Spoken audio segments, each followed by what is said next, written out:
Қазақстаннан кету оп-оңай қазір. Сондықтан Қазақстаннан байлардың, ұры-қарылардың бәрі кетеді, бұл Қазақстанда кедейлер ғана қалады. Сіз бен біз ғана қаламыз, шыға алмай қалатын. Бірақ осы қазақтың әрқайсысы кедей емес, жағдайы жақсы, мықты, бай қуатты өмір сүру керек. Толыққанды хақысы бар. Біз 30 жылдың ішінде бай болып кетуге мүмкіндігіміз болды, болмады емес. Мынандай байлықтың үстінде шалқып отырған халықтың әрқайсымыз мықты болып кетеді. Өкінішке қарай 30 жылдың ішінде біз ауыл аймақтан айырылып қалдық. Мен қазір өзімнің ауылыма барғанда бұрынғы үйлердің орны менен молаларды ғана көрем. Биттер үнсіз жылап тұрады. Ауылға барғанда басқа түк жоқ. Мен ауылға бара алмаймын, өйткені ол жерде мені күтіп отырған ағайын жоқ, туысым жоқ. Оларға қалаға көшпе деп айта алмайтын едім, айтуға хақым да жоқ еді. Өйткені ауылда жайылым сатылып кеткен, малды қайда бағады, шөп сатылады ауылда, түк жоқ ауылда. Бала шағасын асырау үшін не істейді бай қалаға келіп осындай жалданып жұмыс істемегенде. Сондықтан біз қалаға көшіріп алдық. Жабайы урбанизация болды бізде. Біздегі урбанизация мәдени дәстүрлі түрде болған жоқ. Бізде жабайы болды. Алматының сыртқа шыға берісіне қараңыз, Астананың шыға берісіне қараңыз, ірі қала Шымкенттің шыға берісіне қараңыз. Бәрі заңсыз үйлер салып алды. Бәрі келіп орналасты. Бәрі мынау орта ғасырдан тамақ татқысы келеді. Кім сыртты жалаңаш қарап телміріп отырғысы келеді. Сондықтан да олар үй салып жатқандарға неге салмадың деп, неге салдың деп айтуға хақымыз жоқ. Өйткені әрқайсысы өмір үшін күресіп жүр, талғажау үшін күресіп жүр, баласын өсіру үшін күресіп жүр. Ондай ерліктегі қазақтарды қалай ауылыңнан көшсің деп кінәлайсың. Сондықтан біз Совет өкіметі құлаған кезде, тәуелсіздік алған кезде ауылдарды сақтап қалуымыз керек. Ауылда тұрған бұрынғы колхоздарды, анау мал шаруашылықтары, керемет жылқы шаруашылықтары болды, сиыр шаруашылықтары, балық шаруашылықтары, біреуін таратпауымыз керек еді, ұстап тұруымыз керек еді. Біз жеке пайға бердік, жеке шелендіру жасап алдық.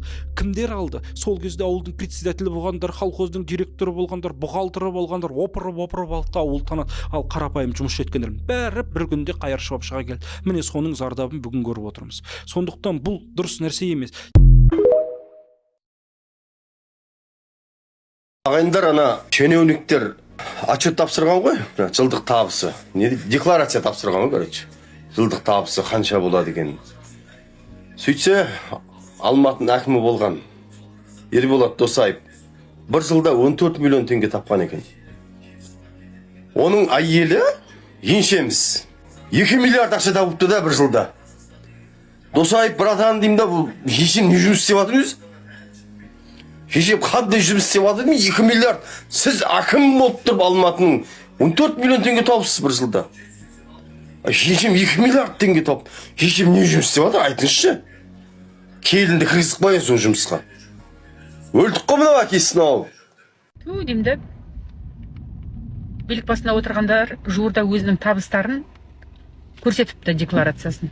Сөйтсе, обещайлардың бәрі қайыршы екен ғой. Кейбіреулер 0 теңге таптым депті бір жылда. Сонда халықтың азаннан кешке шейін шырылдап жүгіріп жүріп, халықтың қамын ойлап жүріп, тегін жұмыс істеген ба деймін де, даже зарплатасын көрсетпеген ғой, 0 теңге таптым деп жазыпты. Мә қайтесің енді, күні түні ұйықтамайды, халықтың қамын ойлайды деп жүрсек, оказывается, олар халықтың қамын емес, олар өздерінің қатындарының қамын ойлайды екен ғой. Мысалы, Алматы қаласының әкімі Досаев өзінің несін көрсетіпті. Там копейки, 18 миллион ба, 20 миллион ба бірдеңе табысын көрсетіпті да. Зато қатына 2,5 миллиард табыс пайда таптым деп көрсетіпті, табыс таптым деп. Мә, деймін де, 2,5 миллиард деген құрсын ол. Не знаю, бір ненің несі ғой, бір облыстың бюджеті ғой құрсын. Әлде бір мектептің, минимум бір мектеп салу болады ғой деймін де енді оған. Ауылда қанша мектеп салу болады оған? Сонда ол қатына, әкімнің қатыны болып отырып та, қалай табыс тапқан деймін? Қалай соншама табыс тапқан? Қандай? Ойлап қараңыздаршы, тұңғыш президент туралы, елбасы туралы заң. Мына президент туралы заң. Кез келген заңды алып қараңыз. Биліктің мақсатына қызмет етеді.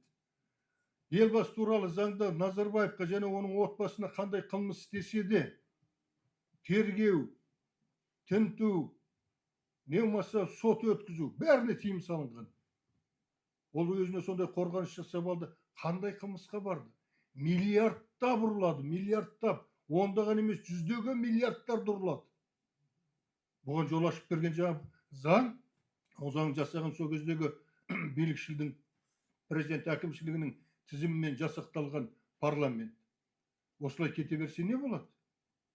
Дәл осы арада қазір мына президент туралы заңның 36 бабында экс-президенттер бұрынғы қызмет атқарған уақыттарында жіберген қателіктер, қылмыстары үшін жауапкершілікке тартылмайды деген бап бар. Осы бапты да алып тастау керек. Дәл қазір алып тастау керек мына парламенттік реформаның қарсаңында.